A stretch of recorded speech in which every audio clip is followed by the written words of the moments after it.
Sometimes, as you'll hear next, it's better not to believe in ghosts and to be skeptical of what's told here. Sometimes it's the only way to truly stay safe. We invite you to listen to the following stories without letting them get to you. Stay calm, because if you believe, even for a moment, that you're leaving doors open, who knows, you might be the next protagonist of this program. Thank you for listening. Thank you for being here and for letting yourself be carried away by the following stories. It's time to enter the next tales of the night. I don't know how to describe my story, friends of this community. The truth is, I don't know how to do it. I know this is a safe space, and I hope you can believe me. But like much of what is narrated here, I know it will be difficult. Some will take it as just another story and move on to the next without stopping. I know, because I used to be like that. I've always been a natural storyteller. At gatherings, at family parties, I always ended up telling ghost stories. Many of them were told to me by my grandparents. May they rest in peace. My cousins never got to know them. I'm the only person who still tells their memories. But well, I'm also someone who likes to entertain others. Sometimes as the class clown, sometimes by scaring people. That's why on many occasions, the ghost stories I tell are narrated as I imagine them. This way, I've come to create characters, almost without knowing it. Once, looking at the family album, we found a photograph of my grandmother. A photograph I had never seen before. She was with her group of friends, and with them was a lady with a somewhat strange appearance. All in black, with a veil. The only thing you could see of her skin were old hands, very old, wrinkled. It gave a very eerie look to the photo that had almost faded away, perhaps due to poor printing. The lady in black could have been a ghost, as she was more faded than the others, but well.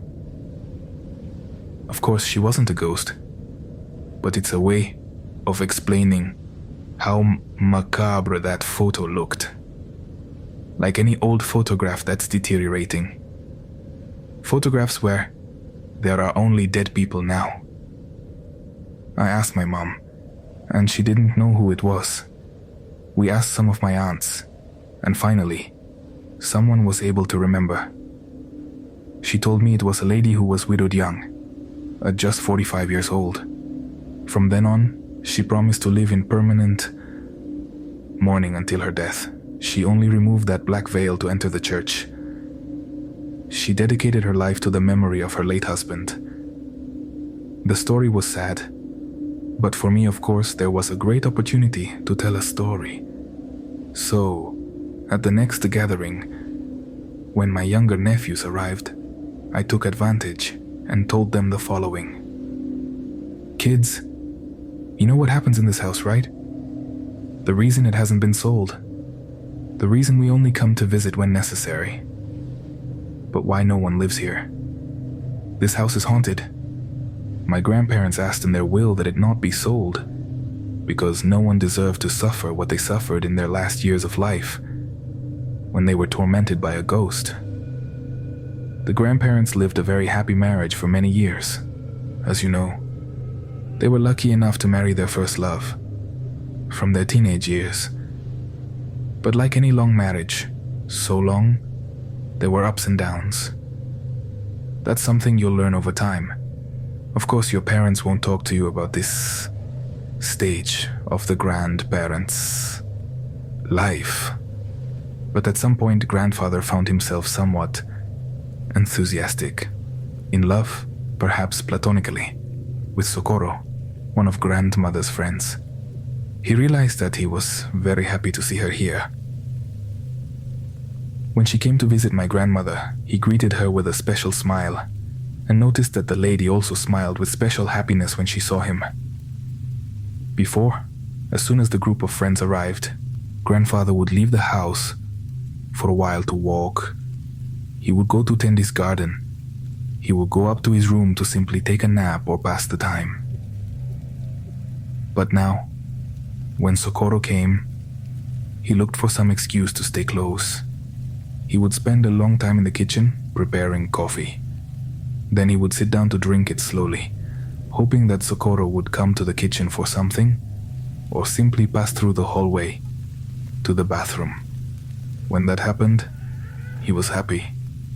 And when he noticed Socorro's smile, her rosy cheeks, Grandfather's heart would beat a little faster. Grandfather wasn't that old yet, and was always good looking. Grandmother's friends always told her to take care of him, because there were always women lurking around. One of these friends noticed the smiles, the blushing, the slow preparation of coffee. She noticed everything, and there are ladies for whom such gossip is pure life, people who have no life other than to talk about others. She told Grandmother to pay attention, but of course, she first commented on it with the rest of the group of friends. That's why in one of the following meetings, they decided to settle in the garden, away from Grandfather, knowing that someone would eventually enter the bathroom, someone or to get a glass of water. And of course, when they saw Grandfather preparing his coffee in the distance, the one who decided to enter was Socorro. Just to the bathroom, of course, but always with that intention of greeting him. When she came out of the bathroom, Grandfather said, "Good afternoon," and he immediately noticed how Socorro blushed. He offered her coffee, and she accepted. Outside, they weren't drinking. She sat at the table, and they chatted about the weather while Grandfather put on his coffee maker again. It was then, after a couple of minutes, that all the ladies entered, almost forcing Grandmother to accuse Socorro of being a husband stealer. Grandmother didn't say anything. After all, they were just chatting, each at one end of the small dining table. Although, of course, she noticed that they were both blushing. But the ladies didn't stop. They were cruel, very cruel, with what they said to Socorro, to that widow who had taken refuge in her group of friends and who now had nothing. Socorro returned to her house, from which she never came out again. No one ever saw her again. She didn't even go out for bread or tortillas, not even to the little market to buy the breakfast with coffee from the pot that she liked so much. They found her months later, when the family she had left came to visit her. She had been dead for weeks. Her body was already dry, and those plump, rosy hands had become dry, with the skin stuck to the bone. And her body hadn't completely decomposed. It seemed mummified. Grandmother forgave Grandfather because, after all, there wasn't much he had done. The ones she didn't forgive were her friends, who only met once more after Socorro's body appeared. Grandmother knew they were responsible for the ways they had humiliated her, for the way they spoke to her, for the way they had humiliated that widow. Someone else didn't forgive them, didn't forgive anyone. Because you see, cousins, in all the houses of each of those ladies in the group, including this one, Grandmother's, something could be heard every night at 12 o'clock.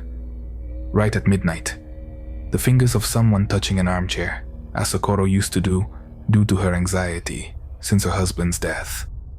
Also here, every time she came on that chair where no one likes to sit.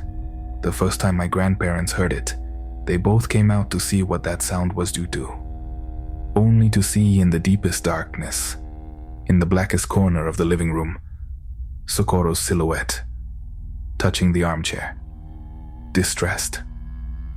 My grandparents returned to the room and never again left their bedroom at midnight, no matter what they heard. This, as I tell you, happened in all the houses of those ladies. Some saw her, some didn't. They all knew that every midnight, without fail, they would hear her again. And you've already seen her. Because you see that photo we found of grandmother. Remember it? That worn photo. That photo is from grandmother's last meeting with her group of friends. That photo, where a woman in black with a veil covering her face also appears next to her. Socorro, months after her death. When my uncles found out about the story I had told my cousins, they got very angry. The curious thing is that it happened a long time after they told me. I would dare to say almost a year. When someone distant, to whom of course I hadn't told the story, started shouting, "The witch! The witch!" When he found that photo of grandmother and her friends, I realized that I had gone too far. I asked him where he had heard that story, how he knew Socorro's story, and at that moment, they knew it had been me. It turns out that my cousins told that story to those who weren't present, and then the rest of the cousins who told it to second cousins and then some of their parents. And finally, it even reached my grandmother's brother. I don't have much contact with him, but I was scared when they told me he wanted to talk to my son. When I went to see him, the first thing he did was scold me for tarnishing the memories of the grandparents. Their memory, the perfect marriage, an example for the whole family. I couldn't even speak because of my uncle's anger. I tried to explain, but he wouldn't let me. Then he said something that made me wake up from that trance I had been in, simply enduring the scolding. Besides, I don't even know how you found out about that, but it was a rumor. That your grandfather was kind of in love with one of my sister's friends. May she rest in peace. May they both rest in peace. I never knew with whom, but it would make sense that it was her. That daughter of mine who never returned. The truth is that I don't even remember the names of those ladies. They've all been dead for decades.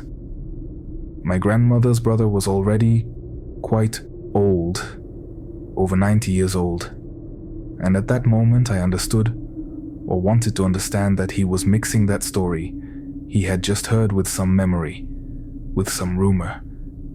A ghost story was filling in spaces that were missing in his memory. He was practically building memories. My story was getting into someone else's memories, modifying that reality he had lived. Someone who thought it was real. And it's because later I found out that they started telling it almost as if it had actually happened. It became part of the things that were told. It became family talk and gossip. It became real. Years passed to reach the last part of this story, when something very strange happened to us, when I changed my perspective on the paranormal. My mom and I live in a house next to the mountain. It's a nice area. Middle class. Quite quiet, although without great luxuries. One early morning, around 4 a.m., we were awakened by a frightening crash. It had been raining all night, but that was like a giant lightning bolt falling on our house. We started to hear screams, people moving outside, and we went out to see. A huge rock had fallen from the mountain just 2 houses away from us. It destroyed an entire wall of the neighbor's house. It even fell on their dog's little house, which luckily they had let in that night, so it wouldn't suffer so much from the thunder. The issue was that other rocks were in danger of falling at any moment, and they evacuated a large part of the families living at the foot of the mountain. That night, while they were doing the corresponding studies and we knew if we could return, we had to spend it out of the house, and we did something that no one in the family used to do. As far as I know, no one has done it. We went to stay at the grandparents' house just to spend the night. To that house where no one slept, but that still served as a meeting point for the family. It was just us, my mom and I, and, well, Señora Gertrudis, a 15-year-old Chihuahua that my mom had rescued months before, when her original owner was thinking of putting her to sleep, to no longer have to take care of her.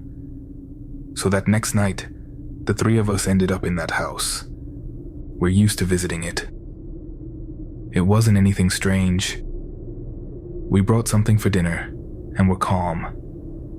As in every visit, my mom told me one of her childhood stories about her parents, a story that I didn't know yet. As always, it was 11 o'clock, and we went to sleep. Both of us in the grandparents' bedroom because there was nowhere else. Besides, at the end of their lives, they slept in separate beds that were still like that. My mom let me sleep in the one I liked best, the one next to the window, and she went to the one at the other end, a cold corner of that room. Her little dog curled up with her, and without realizing it, we fell asleep within a few minutes. Something woke me up somehow that I can't explain to you. I recognized the sound. I used to make it. I did it every time I told that story. The sound seemed to come from the living room. I searched for my phone, afraid to see the time. It was midnight and 1 minute. My mom sat up in her bed. Senora Gertrudis started to growl. I was about to get up when my mom asked me not to. "No, don't you look," she told me, as if for some reason, if there was someone outside, they were looking for me. At least that's how I felt she said it to me. She left the room. She walked a few steps towards the hallway, towards the living room, from where that sound seemed to come. I waited at the door, thinking that everything could be a joke, some relative taking revenge on me for my story. But no one knew we were going to stay there. My mom didn't tell anyone, because they might tell her that the deal was that no one would spend the night in that house. I lost sight of my mom for a moment when she reached the living room. I waited, peeking out the door. The sound of the finger stopped.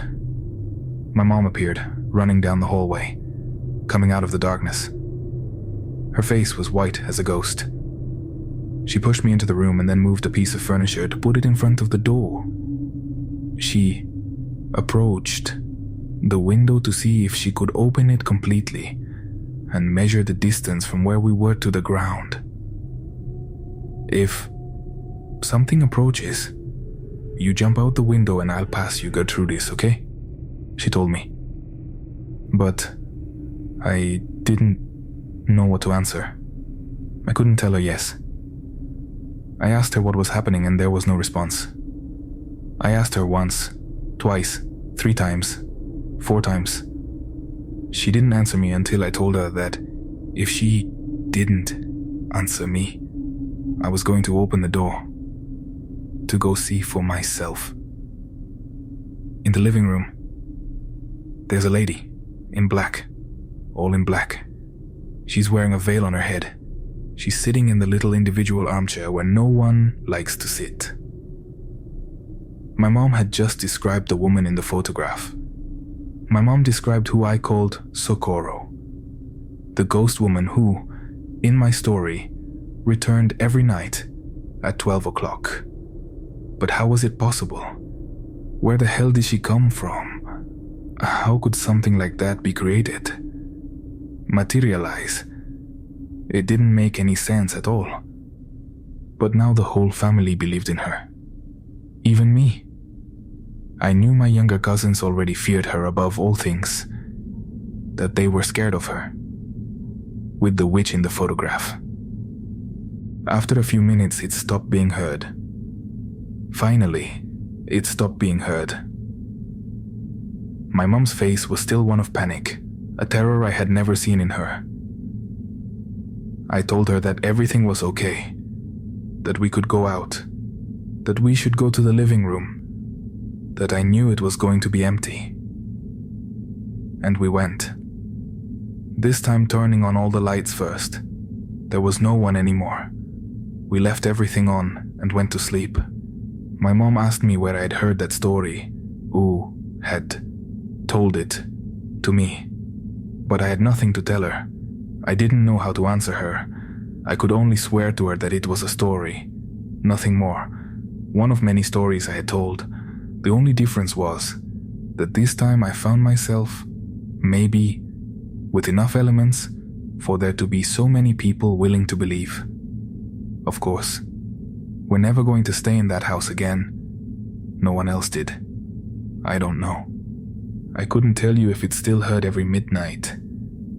This is undoubtedly a very interesting story, community, from which, please, I hope to read your opinions. Leave us a comment, because it's not the first time we've heard that something like this, about things that people believe in, with enough strength, with enough faith, if you allow us the word, end up becoming reality. But what do you think? Because, well, if these theories have something, some truth behind them, can you imagine how many ghosts have come out of here? What would happen if this curse becomes real? If everyone believes in it? It's just something for you to think about. You know, we're skeptical. Nothing happens to us here. Nothing can affect us, right? Remember to follow us on your favorite social network. We continue with one more story tonight.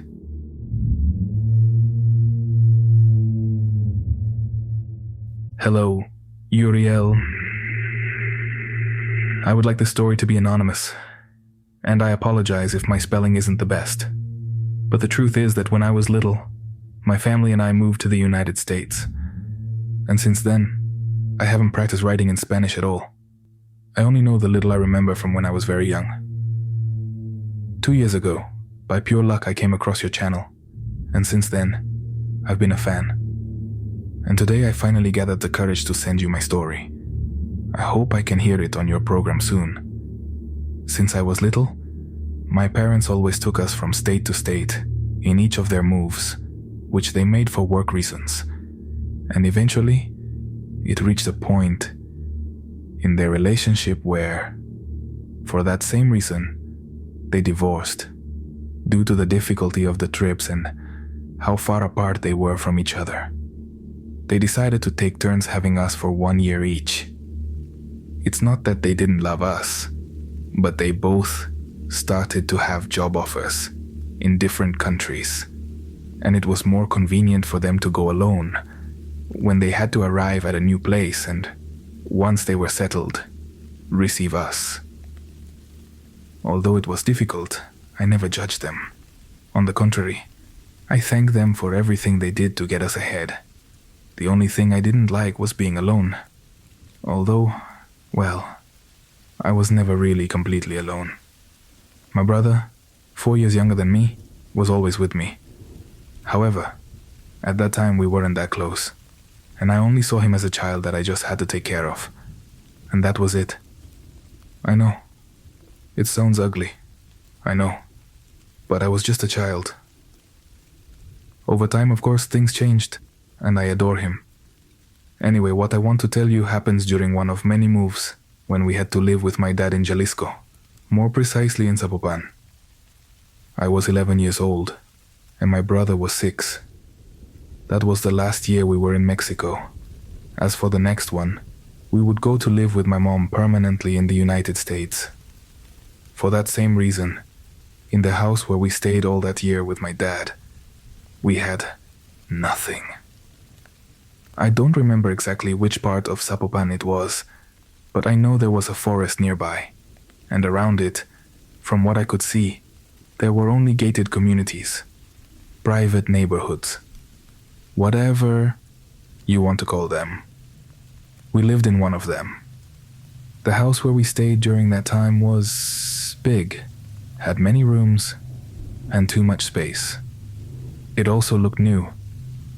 I can swear that all the houses around, including the one where we stayed, couldn't have been built more than a couple of years ago. That's why when we moved to that house, I never felt a vibe as if it were old, as if many things had happened there. On the contrary, in that house, you couldn't feel anything. I was never afraid to be there. But strange things did happen. Very strange things. As I mentioned before, we had nothing. We only had a stove, the fridge, the beds, a small table, and the internet box. Other than that, the house was completely empty. And the worst part is that being so big and having nothing, you could hear everything. The echo always traveled throughout the house. You might think I'm exaggerating, but I'm not. In that house, you could hear an echo 24 hours a day. You could even hear when you drop coins at the other end, in a corner of the house. Even when you went to the bathroom and turned on the water faucet, you could hear it. One night around 12, I was still talking on the phone with a friend in my room. Suddenly I heard something that at that moment I thought was my brother trying to open my door. A little annoyed, I just told him to leave me alone, to go to sleep. But 20 minutes later, when I was still on the phone talking to my friend, again thinking it was my brother and now somewhat angry, I yelled at him to go to sleep, that he shouldn't be awake at this hour. But I continued with the gossip. On the call with my friend, and exactly 20 minutes later, I heard again someone trying to open my door. But this time, whatever was on the other side tried to open it with more force. Too violent. I was very angry by then. So I hung up on my friend and got up from the bed shouting, seeing how my brother was trying to open the door, violently, as if he were very angry. I told you to go to sleep. It's almost 2 a.m. What are you doing awake? When I opened the door, I couldn't even finish what I was shouting. There was no one there. Without fear, but a little confused, I closed my bedroom door, and as I leaned on it, I finally realized that in that house, you could hear everything, and I never heard my brother get out of his bed, open his room door. Much less did I hear him walk down the hallway to get to my room. While I was thinking this, I finally heard my brother's room door open. Then I saw him come running out of there, towards me. I immediately opened my door and asked him, still angry and confused, why he was trying to open my door like that. He told me it wasn't him, that he was in his room, that he was very cold, and that he felt someone was watching me, that he opened the door and felt that someone had entered his room. I told him to quickly get into mine and ran to him to bring a blanket. I was very scared, but I had to do it. Someone had to take care of my brother. I ran in without looking back, going straight to his bed. I took his blanket and a pillow, but the room felt like a freezer. It was a time of the year when we were suffering from the heat in Zapopan. I was almost sweating in mine. It was impossible for it to be normal for him to feel like this. I quickly grabbed the things, and as I was leaving, I realized that my brother hadn't gone into my room as I had asked him to. No. He was in front of the stairs staring down. "Are you okay? I told you to go to my room. What are you looking at?" My brother, without answering me, just pointed down. Then he said, "There's a girl standing at the bottom of the stairs." I felt an immense horror. I wanted to cry. I concluded that this girl was the one I had seen trying to open my door. And as quickly as I could, I grabbed my brother by the shoulders and pushed him towards my room. As I did so, I tried to peek at where he was looking, but I couldn't see anything. So I ran into my room, and we lay down to sleep to try to do so. You might wonder where my dad is. It would seem that he wasn't in the house, but yes, he was there. However, he was sleeping with his bedroom door closed, as always. And his sleep is so heavy that there was no human power that could wake him up when he was already in deep sleep. In fact, not even by moving him or talking to him in the face could he be awakened. So we were alone. My brother and I waited in my room until we fell asleep. The next day we told him, but he just laughed, thinking it was some fantasy of ours. It's strange, but as I said at the beginning, that house never scared us.